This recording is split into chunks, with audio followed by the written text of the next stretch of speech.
Hi guys, welcome back to my channel. তোমরা সবাই কেমন আছো? আশা করছি ভীষণই ভালো আছো। আর আমি আছি মোটামুটি। তো তোমাদেরকে সঙ্গে নিয়ে আজকের ভিডিওটা আমি এখান থেকে স্টার্ট করছি। এখন ঘুরতে বাজে হচ্ছে 6টা। তো রোজই ব্লগ স্টার্ট করি, বাট হচ্ছে মাঝখানে আর শেষে কিচ্ছু করা হয় না, সেই কারণে দেওয়া হয় না। চলো সঙ্গে থাকো, দেখতে থাকো, পরে আসছি। ততক্ষণ আমার পাশে থেকো বন্ধুরা। তো দেখো, তারপর জেঠু এসেছিল মাকে নিয়ে। তো জেঠুকে আমি ঝুড়ি আর মিষ্টি দিয়েছি খেতে। জেঠু বসে খাচ্ছিল আর আমি বসে গল্প করছিলাম। তো জেঠু চলে যাবে, তো বললো অন্য দিন এসে থাকবে। তো যাই হোক। তো এই যে দেখো বন্ধুরা, তো তারপর তো আর ভিডিওটা কন্টিনিউ করা হয়নি। আর সন্ধ্যাবেলা বানিয়েছিলাম হচ্ছে খিচুড়ি, কারণ আমি তো ভাত একদমই খেতে পাচ্ছি না, সেই কারণেই তো ভেবেছিলাম বানাবো না, দুদিন থেকে খাচ্ছি যেহেতু। তো তারপর ভাবলাম যে যদি না বানিয়ে খাই তাহলে কি খাবো। সকালবেলা একটু কচু সিদ্ধ দিয়ে ভাত খেয়েছিলাম, ওই খাওয়াই। তো এই যে মা এলো অনেক দিন বাদে, মাকে ভিডিওতে আনলাম। আর একটা রিলস করলাম স্পেশালি আমার দি ভাইয়ের জন্য। মানে দি ভাই মাকে দেখতে বলছিল যে একটা মাকে রিলসে নে। তো যাই হোক, মা কয়েকদিন আছে, মানে আমার শাশুড়ি মা গেছে, আমার মাসি শাশুড়ি বাড়ি পুজো আছে আর ডাক্তারও দেখাবে, সেই কারণে। আর বাড়িতে আমি একা বলে মাকে ফোন করে ডেকে নিয়েছি। তো সঙ্গে থাকো আর দেখতে থাকো। আর মা এসছে, একটু টায়ার্ড আছে, কাল দেখা হচ্ছে, ততক্ষণ পাশে থেকো। তো বন্ধুরা, তখন আর ভিডিওটা কন্টিনিউ করা হয়নি। আর মা এসছে অনেকদিন বাদে, ব্লগে মাকে নিলাম। আর আমার শাশুড়ি মা বাড়ি নেই, গেছে মাসি শাশুড়ি বাড়ি, পুজো আছে, তো সেই কারণে। আর বাড়িতে আমি একা থাকবো বলে মাকে ফোন করে ডেকে নিয়েছি। আর সন্ধ্যাবেলা বানিয়েছিলাম খিচুড়ি, কদিন থেকে ভাত একদম খেতে পাচ্ছি না, তো ভেবেছিলাম সেটা শেয়ার করব, রান্নাটা বা খিচুড়িটা। বাট কি বলো তো, একদমই মনে নেই, ভুলে যাচ্ছি। আর ব্লগ এখন মানে একদমই এনার্জি পাচ্ছি না। কদিন থেকে করি, ইন্ট্রো দিয়ে রাখি, ভাবি যে সব কিছু শেয়ার করব, কিন্তু আর হয়ে ওঠে না শরীরের জন্য। তো মা আছে, মা আসা পর্যন্ত, ওই মানে শাশুড়ি মা আসা পর্যন্ত তো সঙ্গে থাকো আর ব্লগটা দেখতে থাকো। চলো পরে আসছি। তো দেখো, এটা পরের দিনকার সকালবেলার ভিডিও। আমি ঘুম থেকে উঠে গেছি ওই 6:30 নাগাদ, 6:30টারও আগে হবে, কারণ আমার তো জন্ডিস হয়েছে, তো কদিন থেকে ঝাড়ছিলাম। তো সেই কারণে সকাল সকাল উঠতে যেতে হয়েছে, রণ নিয়ে গেছে, তো সেটা শেয়ার করতে পারিনি। শরীরটা প্রচণ্ড খারাপ ছিল, মানে কি বলবো, এতটাই দুর্বল ছিলাম যে আমি যে দাঁড়িয়ে মানে কিছু করব সেটার আমার জো ছিল না। তো একটু ঝাড়া দিয়ে এসে একটু ফ্রেশ ফ্রেশ লাগছিল। যাই হোক, আর দেখো শুকিয়ে পুরো কাঠ হয়ে গেছি। আর ঝাড় দিয়ে নিচ্ছিলাম। তো আমাদের উঠোনটা অনেকটাই প্রায় বড়, আর উঠোনটা যেমন বড় তার থেকে বড় মানে বাড়ির পেছনে ঝাড় দিতে হয়, তারপর মন্দিরের সামনে কিছু জায়গা আছে সেখানে। তো একটু ঝাড় দিলে আর বাকিটা পড়ে থাকলে কেমন একটা দেখায়, সেই কারণে তো আমি ঝাড়টা দিয়ে চলে এলাম। এখন বাসন ধুয়ে নিব। আর এখনও পাইপে জল আসেনি, তো সেই কারণে আমি এই মোটরটা অন্য পাইপে লাগানো ছিল, আমি যেটা আমাদের কলের সেটাতে সেট করে নিয়ে তারপর বাসনগুলো ধুয়ে নেব।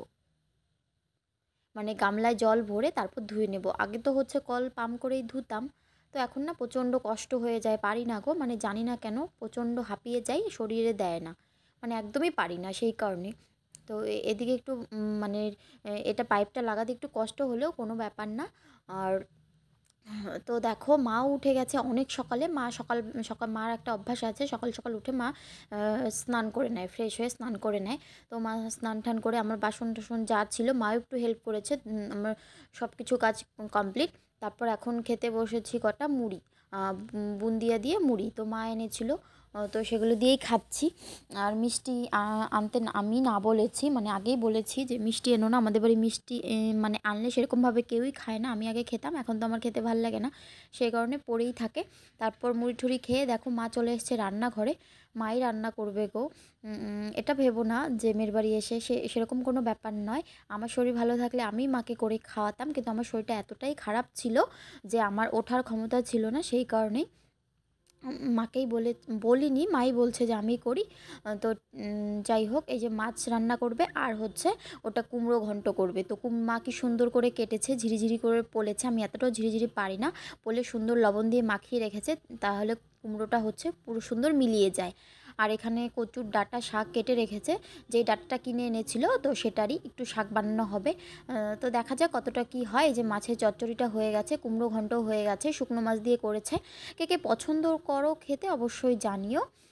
তারপর আমি ভিডিওটা করেছি। তো আমার একটু বেশ খারাপ লাগছিল যে মা রান্না করছে, আমি তো খেতেই পারি না, আমি রান্নাঘরের দিকে যেতেই পারছিলাম না, মানে এতটাই শরীর খারাপ ছিল। মাই খাওয়া দিয়েছে সবাইকে, বাসন টাসন যা ছিল সব ধুয়েছে। বন্ধুরা, আমার এরকম হয় না, শরীরটা না এতটাই ভেঙে পড়েছে বলার মতো না, চোখ মুখ মুখ পুরো বসে গেছে, দেখো দেখলেই বুঝতে পারবে। তবু ক্যামেরাটা অন করে একটু করার চেষ্টা করেছি। ভিডিও যদি না করি তোমাদের কি দেবো বলো, অভ্যাসে পরিণত হয়ে গেছে সেই কারণেই। তো তারপর দেখো এখন মা তো রান্নাগুলো সেরেছে, এখন তো পুজো দেওয়া বাকি আছে, আমাদের দু ঘরে পুজো দিতে হয়। তো পুজো দিতে গিয়ে একটা কাণ্ড হয়েছে, যে কদিন দিয়েছি সে কদিনই, মানে আমাদের ঘরটা বেশি একটা বড় না, প্রায় ছোটোই মিডিয়াম সাইজ। তো ওই ঘরটা মুছতে গিয়ে আমি যে কবার বসেছি, মানে কি বলবো, বললে বলবে যে ঠাকুর ঘর পুজো দিতে গিয়ে এরকম। হ্যাঁ গো বন্ধুরা, শরীরটা না ভীষণই খারাপ ছিল তখন, এখনও যদিও খারাপ আছে, তবে তখন বেশি খারাপ ছিল জানো তো। এই যে ফুলগুলো তুলে নিয়েছি, অনেক রকম ফুল ফুটেছিল, একটা গাছে দু রকম ফুল হয়, গোলাপি ফুলটা দেখতে পাচ্ছ ওটা, লাল ফুলও হয়েছে, আবার সাদা ফুলও হয়েছে, 3 রকম ফুল হয়েছে। তো তুলসী পাতা তুলে নিয়েছি, মন্দিরটা একটু যাই হোক খুব কষ্ট করে মুছেছি, মানে পা পুরো ভেঙে ভেঙে নেয়, মানে পায়ে কোনো জোর পাই না, সারা শরীরে আমার কোনো জোর ছিল না জানো তো। তো এখন পুজো দিয়ে নেব, আর বেজে গেছে প্রায় 1-1:30 মতো, আর মা রান্না তো শেষ হয়ে গেছে, আমি উঠতেই পারছিলাম না যে পুজোটা দেব। তো আমার শাশুড়ি মা বলেছিল যদি না পারো তাহলে থাক, তবুও ঠাকুর উপোস রাখলে কেমন লাগে সেই কারণেই মানে কোনো মতে উঠে স্নানটা করে মানে খুব কষ্ট হয়েছে পুজোটা দিতে। যাই হোক, বারবার বলছি যেটা হয়েছে আমার সাথে সেটাই বলছি। এখন চলে এলাম হচ্ছে ঘরের মানে ঠাকুরগুলো পুজো দিতে।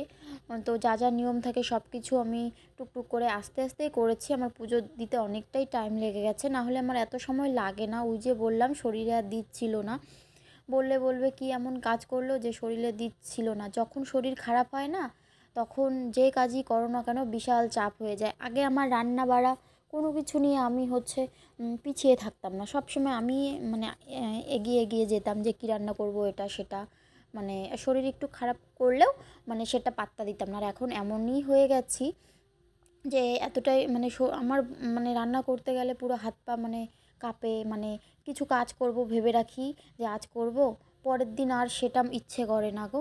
তো দেখো দোলনাটা আমি সুন্দর করে ফুল দিয়ে সাজিয়ে নিয়েছি, এখন পুজোটাও দিয়ে নিলাম। তো তারপর চলে এসেছি, সকাল থেকে কিছু খাইনি গো, ওই বললাম খেতে একদমই ইচ্ছা করছে না, যাই খাচ্ছি পেট পাকাচ্ছে না, কি করছে কি বলবো, মানে প্রচণ্ড খারাপ ছিল শরীর, এখনও যদিও খারাপ আছে। মিষ্টি দিয়ে একটু দুধ দিয়ে মুড়ি খেয়েছি, আর এই যে রনও চলে এসছে, তো বলেছিলাম আইসক্রিম আর ফুচকা আনতে, তো ফুচকা তো পেয়েছে তবে আনতে পারিনি, সেই কারণে কয়েকটা আইসক্রিম নিয়ে এসছে। তো এগুলো আমি একা খাবো না, সবাইকে দেবো, আমাদের বাড়িতে যতজন আছে হিসেব করেই এনেছে। তো বসে বসে খাচ্ছিলাম, তারপর একটা পিসি এসেছিলো, তো আমরা খাচ্ছিলাম, পিসির সাথে গল্প করছিলাম, তারপর পিসিকেও একটা দিয়েছিলাম, মানে ওটা এক্সট্রা ছিল, তো পিসিকে দিয়েছিলাম। যাই হোক পরে কোনো অন্য দিন এনে খাওয়া যাবে। আইসক্রিমটা না ভীষণ টেস্টি ছিল, কুলপি আইসক্রিম। মাও খেয়েছে, মানে খেয়েছে কি খাচ্ছে, আর রনও খাচ্ছে, আর বাবাকে দিয়েছি। তো যাই হোক দেখতে থাকো ব্লগটা, আর বন্ধুরা পাশে থেকো গো। এই যে মা খাচ্ছে, মারও মনটা কি মানে মেয়ের বাড়ি এলে মেয়ের যদি শরীর খারাপ থাকে তাহলে মাদেরও মনটা স্বাভাবিক খারাপ থাকেই। তবুও মা বলছিল আমাকে অনেক দিন থেকে দেখতে ইচ্ছা করছে, তো আমি বলছিলাম সময় করে কোনো একদিন বাবাকে নিয়ে এসো ঘুরে যাও।